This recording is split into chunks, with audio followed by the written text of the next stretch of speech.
نبدأ بالصلاة على رسولنا الكريم محمد صلى الله عليه وسلم، فصلوا على خير البشر. لم يكتفي بسخرية الميركاتو الصيفي، الهلال يفاجئ كيليان مبابي مجددا بعد إصابة نيمار. ما أشبه الليلة بالبارحة، حيث على ما يبدو أن نادي الهلال السعودي لم يتعلم من السخرية التي تعرض لها خلال الميركاتو الصيفي الماضي. الهلال يعيش حالياً حالة تخبط شديدة بعد تأكد إصابة ساحره البرازيلي نيمار دا سيلفا جونيور بقطع في الرباط الصليبي للركبة. نيمار انتقل إلى نادي الهلال في صيف العام الحالي، قادماً من صفوف العملاق الفرنسي باريس سان جيرمان مقابل 90 مليون يورو، لكن بعد 5 مباريات رسمية فقط شارك فيها اللاعب بقميص الفريق الأزرق أصيب بالرباط الصليبي، وذلك خلال لقاء منتخب بلاده البرازيل أمام أوروغواي. البرازيل سقطت بهدفين مقابل لا شيء أمام أوروغواي ضمن تصفيات أمريكا الجنوبية المؤهلة إلى كأس العالم 2026، لتكتمل الكارثة بعد خسارة نيمار.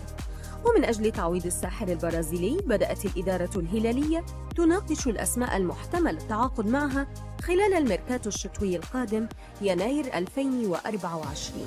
وحسب صحيفة الرياض يعتبر المهاجم الفرنسي الكبير كيليان مبابي من أقوى الخيارات أمام الهلال لتعويض نيمار في الشتاء. الصحيفة كشفت عن أن الزعيم يريد استغلال عدم تجديد مبابي عقده مع نادي باريس سان جيرمان الفرنسي ودخوله الفترة الحرة في يناير القادم من أجل ضمه رسمياً. لكن مبابي هو نفسه الذي سخر من الهلال أمام العالم في الميركاتو الصيفي الماضي عندما حاول النادي استعارته لمدة موسم رياضي واحد. وقتها حاول الهلال استغلال الخلافات بين اللاعب والإدارة الباريسية واستبعاده من التدريبات الجماعية لضمه لمدة موسم واحد فقط، على أن ينتقل بعدها إلى العملاق الإسباني ريال مدريد مجاناً.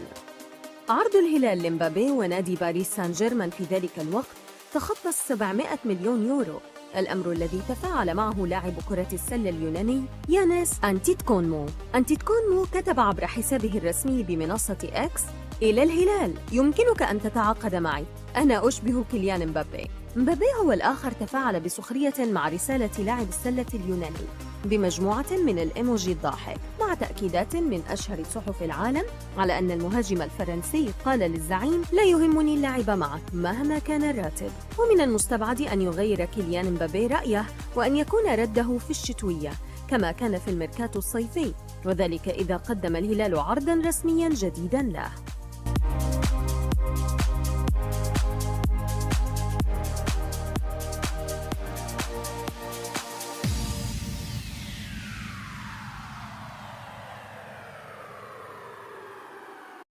إن أعجبك الفيديو لا تنسى الإعجاب والاشتراك في القناة.